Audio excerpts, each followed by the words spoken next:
ายดีพวกหลานมื้อนี้มาพบกับไอ้ครูสังวรนะมื้อนี้ไอ้ครูจะพาพวกหลานมาเล่านิทานมาอ่านนิทานเนาะซึ่งนิทานเรื่องนี้มีชื่อว่ารักษาสิ่งแวดล้อมรักษาสิ่งแวดล้อมแต่งโดยองค์การลุ่มธุลีดนะแล้วก็แต่งรูปประกอบด้วยคำหงประสมสุขนะก่อนที่เราจะไปอ่านนิทานเรื่องนี้ให้พวกหลานสังเกตเบิ่งหน้าปกนี้ก่อนนะว่าพวกหลานเห็นหยังแดหลายคนก็ว่าเห็นหลายอย่างเนาะ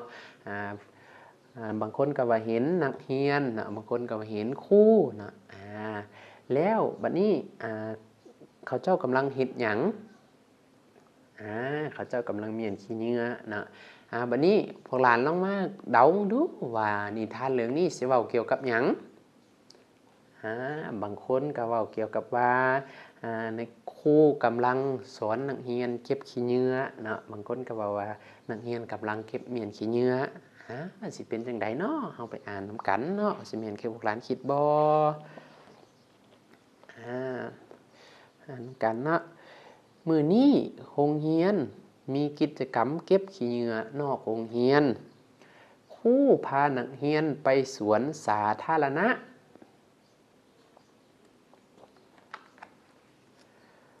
ท้าวบุญมีเว้าว่าไผทิ่มหงยางกระตุกน้ำเป่าใส่ต้นดอกไม้หลายแท้พวกหลานสังเกตเบิ่งว่าต่อไปมันสิเป็นแนวใดนะแม่นบ่เนาะเอามาอ่านไปพร้อมกันครูเว้าว่าครูจะพานักเรียนเก็บขี้เหงื่อครูและนักเรียนพร้อมกันเก็บขี้เหงื่อใส่ถุงยางบัดนี้พวกหลานสังเกตดูว่าต่อไปเขาเจ้าสิเฮ็ดแนวใดเนาะในครูกับนักเรียนสิพากันเฮ็ดหยังต่อไปเนาะแม่นบ่เนาะเฮาไปเบิ่งนำกันนักเรียนเก็บขี้เหงื่อทิ่มใส่กระถางขี้เหงื่อนักเรียนพากันล้างมือให้สะอาด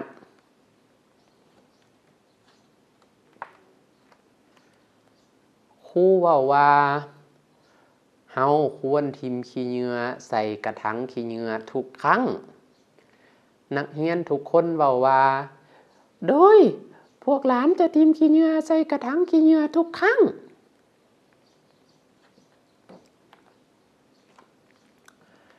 ครูดีใจและย่องย่อชมเชยนักเรียนการอ่านนิทานเรื่องรักษาสิ่งแวดล้อมมาวันนี้ก็คือว่าจบนะบัดนี้เราจะมาทวนคืนสนทนาเกี่ยวกับบทเรื่องที่เราได้อ่านเมื่อกี้นี้นำกันเนาะว่าพวกหลาน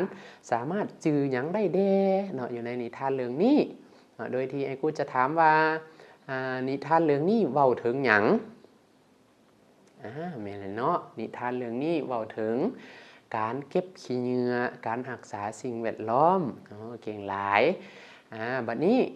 ทำอิฐเด้เป็นแนวใดแม่นเลยเนาะทำอิฐแม่นทางโรงเรียนมีกิจกรรมเก็บขี้เหงื่อนอกโรงเรียนเนาะในครูได้พานักเรียนไปสวนสาธารณะเนาะแล้วก็ไปเห็นถุงยางเห็นกระตุกน้ำเป่าเนาะหลายแล้วต่อไปเด้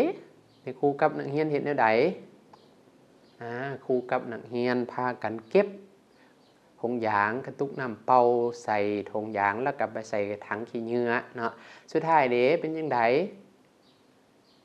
สุดท้ายครูได้บอกนักเรียนว่าให้พวกนักเรียนเนาะเก็บขี้เหงื่อใส่กระถางขี้เหงื่อทุกๆครั้ง